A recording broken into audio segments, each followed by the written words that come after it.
Right now, the most important thing that we're doing is watching people play. You know, we learn a huge amount by sitting and watching people play, seeing what works, seeing what doesn't work, varying it, making sure that sort of there's this notion of local task completion, that they're getting stuff done, that they're not getting too frustrated, that they're seeing enough interesting stuff on a regular enough schedule, and then we interview them afterwards. Why do they think they were doing what they were doing?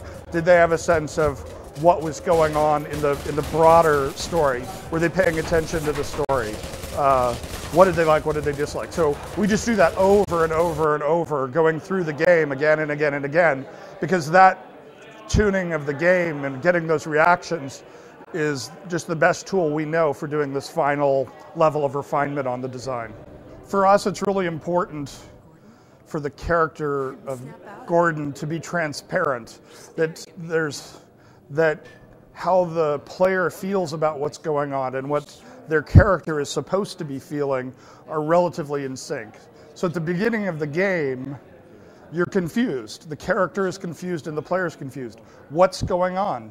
What's happened to the passage of time?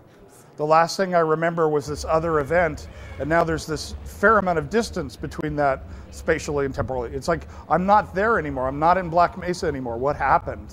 And so even if you walk into the situation having never played Half-Life 1, you're going to be okay, because you're going to be surprised by things whether you played Half-Life 1 or not.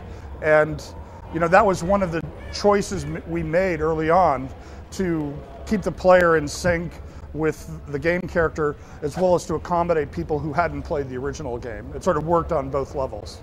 I think that one of the important things that any game developer needs to think about is, what do I need to do to be successful building the games? What do I need to do to be successful delivering to my customer, delivering an experience to my customers? And over in the industry, there are examples of projects where everybody knew what the right thing to do was, but it didn't happen for some reason.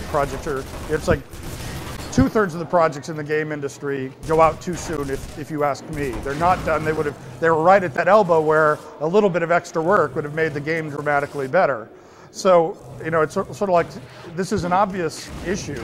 So early on, we tried to make sure that we could make decisions that weren't optimized for quarterly schedules or you know, what somebody's budgetary forecasts were. And so there were things that we had to do. One of the things, for example, we have to do is we fund our own game development. This has meant that we took all the money we made from Half-Life 1 and other money we had and said, okay, rather than, you know, going and buying Ferraris, we're going to buy our next game. And everybody at the company had to buy into that.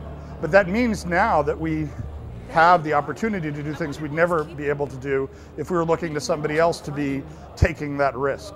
And that's the kind of thing that I hope more game developers try to do, because I think the end result will be much better products and much better off game developers.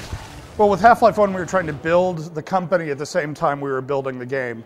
And that was not a whole lot of fun, to try to do both of those things at the same time.